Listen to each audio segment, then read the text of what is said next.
बसणं आणि क्रीडा अधिकारी असू द्या कलेक्टर ऑफिसर यांना वारंवार मागण्या करून त्यांच्याकडून काय जबाब मिळतात? आज उपोषणाचा तिसरा दिवस. मी सागर जगदाळे, माहिती अधिकार कार्यकर्ता, राष्ट्रीय खेळाडू यान हायस्कूल. आज गेली 3 दिवस झालं प्रशासनाकडून फक्त उडवाउडवीची उत्तरे येत आहेत. बोलणं चालू आहे, अर्ज तयार करतोय, अहवाल तयार करतोय, ह्या सगळ्या गोष्टींची बोलणी चालू आहेत. आज मला निवासी उपजिल्हाधिकारी नागेश पाटील साहेब यांच्या ऑफिसकडून बोलावणं झालं होतं की आज मी ऑफिसमध्ये बोलण्यासाठी गेलो होतो. नागेश पाटील साहेब यांना बोलण्यासाठी गेलो होतो की त्यांनी मला विचारलं, बाबा तू का उपोषणाला बसलाय? तर मी त्यांना सांगितलं की जिल्हाधिकारी संतोष पाटील साहेब यांनी आदेश दिला होता. तो आदेश 3 फेब्रुवारीला दिला होता की संबंधित प्रकरणाची चौकशी, जिल्हा क्रीडा संकुलाचा जो भ्रष्ट कारभार आहे व जिल्हा क्रीडा अधिकारी कार्यालयाचे मनमानी कारभार आहे, याच्या विरोधात जे मी 26 जानेवारी 2026 रोजी उपोषण केलेलं, त्याच्या अनुषंगाने कलेक्टर साहेबांनी एक चौकशी समिती नेमलेली. त्या समितीला अहवाल 1 महिन्याच्या आत देणं बंधनकारक होतं. संबंधित समिती नेमून 2 महिने पूर्ण होऊन गेलेत, तरीही समितीचा अहवाल मला मिळालेला नाही.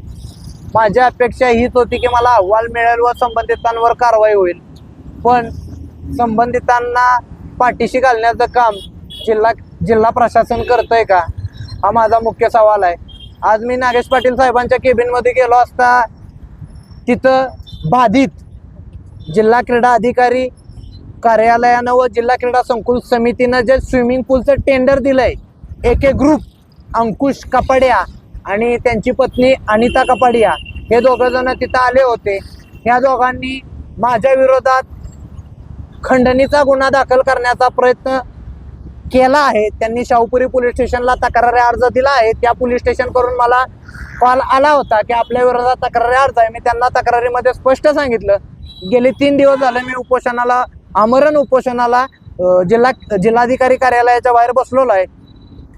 त्यानंतर त्यांनी मला सांगितलं की मी 6 वाजता या म्हणून. ज्यावेळी मी नागेश पाटील साहेब उपजिल्हाधिकारी, निवासी उपजिल्हाधिकारी यांच्या कार्यालयामध्ये गेलो, त्यावेळी त्यांनी मला धमकी दिली, कमरेपासून खाली काढून ठेवीन, 2 भाग करीन, मग कसा पळतोय, कसे अर्ज देतोय किंवा कोणत्या गोष्टी करतोय ते आम्ही बघून घेऊ, आणि तुला जे काय करायचंय ते कर.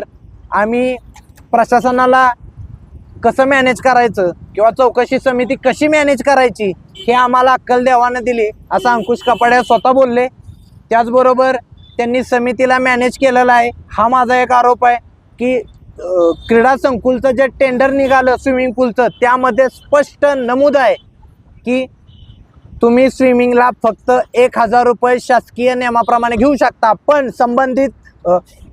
संबंधित ठेकेदाराने 2200 रुपये घेतलेल्याच्या माझ्याकडे पावत्या आहेत, पुरावे आहेत. मी संबंधित निवासी उपजिल्हाधिकारी नागेश पाटील साहेब यांच्या कानावरती घातलं, ते म्हणले आम्ही कारवाई करू.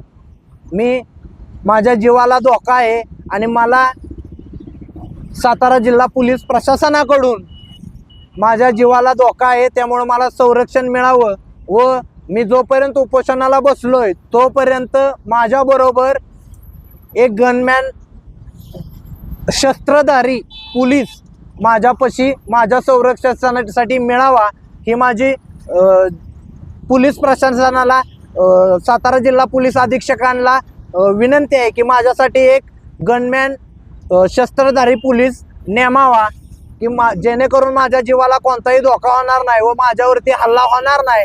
आणि जर माझ्यावरती कोणताही हल्ला झाला किंवा काही दुर्घटना घडली तर याला सर्वस्वी जिल्हाधिकारी सातारा जिल्हा पोलीस अधीक्षक, जिल्हा क्रीडा अधिकारी सातारा, संबंधित टेंडरधारक, तेथील जे सगळे बाधित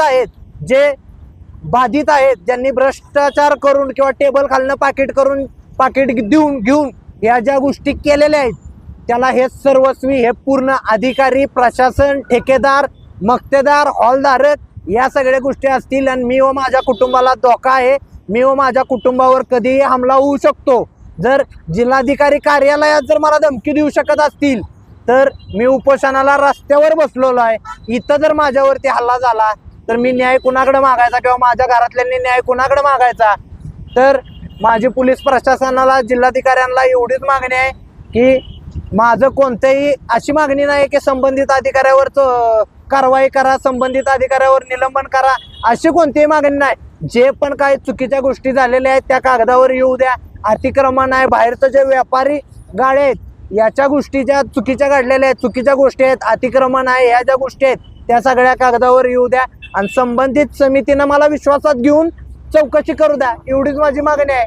आणि यातून मी एवढंच सांगू शकतो की मला जर न्याय नाही मिळाला तर मी याच्या पुढचं माझं जे उपोषण असेल, आंदोलन असेल ते डायरेक्ट मंत्रालयावर असेल, नाहीतर एक महाराष्ट्र राज्याचे मुख्यमंत्री यांच्या मंत्रालयातल्या केबिन समोर असेल किंवा निवासस्थानासमोर असेल, एवढंच बोलतो आणि थांबतो.